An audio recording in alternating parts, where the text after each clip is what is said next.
کرتا ہے، اللہ سے معافی مانگتا ہے، تو فرمایا اللہ کو اتنی خوشی ہوتی ہے، اتنی خوشی ہوتی ہے، تم اس کو ایک مثال سے سمجھو۔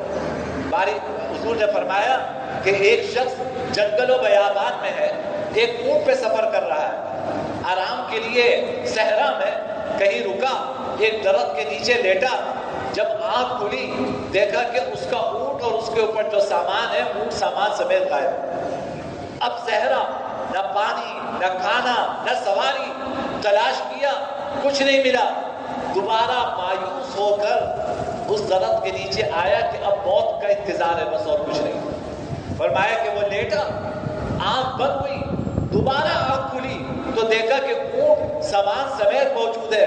آپ نے فرمایا کہ دیکھو اس شخص کو اس اونٹ کے ملنے پر کتنی خوشی ہوتی ہے۔ فرمایا کہ جب بندہ اپنے رب کی طرف لوٹ کر آتا ہے، رب کو اس سے زیادہ خوشی